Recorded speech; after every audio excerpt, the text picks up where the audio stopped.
Pessoal, questão 2 é uma questão que caiu no vestibular da Universidade Federal do Rio de Janeiro.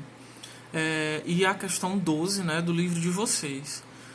Uma pedra é lançada do solo verticalmente para cima e 4 segundos após retorna ao ponto de lançamento. Considere a resistência do ar desprezível e a gravidade igual a 10. Calcule a altura máxima atingida pela pedra. E aí tem as alternativas. Vamos lá, né? Primeiro, pessoal, entender o seguinte. Se a questão disse que demorou 4 segundos para essa pedra retornar ao ponto de lançamento, aquela conclusão que a gente tirou na questão 1, né? Para subir demorou a metade desse tempo. Então a gente pode considerar que o tempo que essa pedra demorou para subir foi de 2 segundos, tá bom? Aí a questão diz que a gravidade a gente é para considerar 10. Ok. A questão ela quer a altura, tá certo? Ela quer a altura. E a gente pode concluir o que mais aqui? A gente pode concluir que a velocidade final é 0, concordam? Porque se a pedra estava subindo, ela parou de subir para poder descer. Quando ela parou ali no seu fim, na sua velocidade final, ela estava ali com a velocidade igual a 0, tá certo? Então essas são as informações que a gente tem num primeiro momento, tá certo? Quando a gente vai fazer uma análise das equações que a gente tem, lá das 3 que a gente tem, a gente percebe que não tem nenhuma que a gente utilize só isso aqui, né? Então a gente vai ter que pensar em uma melhor. Pessoal, a melhor equação que tem lá vai ser a segunda. Deixa eu reescrever ela aqui para vocês.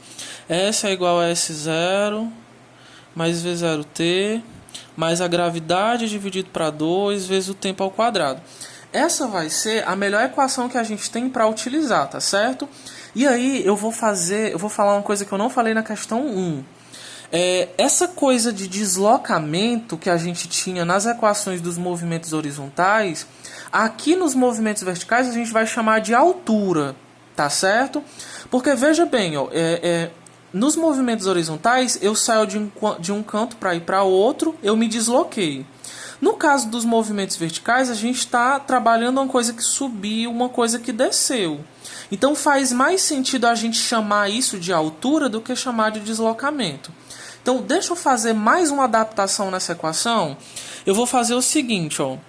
Eu vou chamar essa posição aqui de altura, tá bom?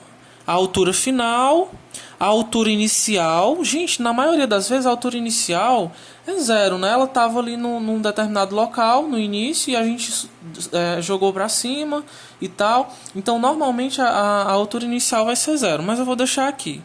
Então V0t mais gravidade sobre 2 vezes o tempo ao quadrado. Pronto, então a gente vai utilizar essa daqui.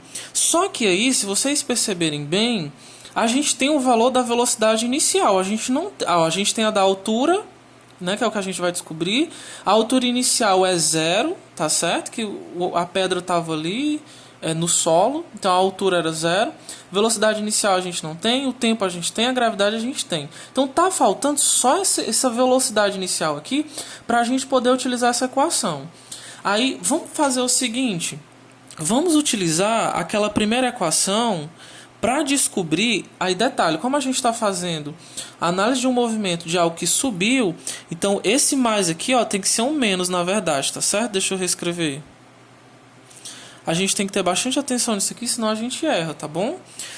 Então, vamos fazer o seguinte, ó, velocidade final, 0. Velocidade inicial, eu quero descobrir para poder trazer para cá, tá certo? Aí, menos a gravidade vezes o tempo que foi 2. A velocidade inicial, menos 10 vezes 2, menos 20. E aí a gente pega o menos 20 e joga para lá e ele vai positivo. A velocidade inicial, no caso, é 20, tá certo? Então, eu vou colocar essa informação aqui. A velocidade inicial é 20. E aí, com base nesses dados aqui, ó, que a gente reuniu aqui, a gente vai jogar na nossa equação e vai descobrir o valor dessa altura, tá bom? Vamos descobrir aqui, a altura eu não sei. A altura inicial é 0, então eu nem vou acrescentar, tá certo? Vamos à velocidade inicial, que foi 20. 20 vezes o tempo, que foi 2, mais a gravidade. Ah, gente, detalhe, aqui a gravidade ela também tem que ser negativa, tá certo? No caso, vai ficar feio, mas eu vou deixar aqui um menos, eu acredito que dê para vocês entenderem. Menos a gravidade é 10 dividido para 2 vezes o tempo, ó, o tempo ao quadrado, tá certo? Então vamos resolver aqui, ó. Resolvendo essa multiplicação, fica 40. Aqui a gente tem um produto. Isso precisa ser resolvido primeiro, tá certo? Então, menos... A gente pode fazer a divisão logo, ó. 10 dividido para 2 fica 5. Aí, vezes 2 ao quadrado, 4, não é? Então, vai ficar aqui 40. 5 vezes 4 é 20. Então, vai ficar menos 20. Então, a altura, 40 menos 20, 20. Então, a altura aqui, pessoal, foi de 20 metros, tá bom?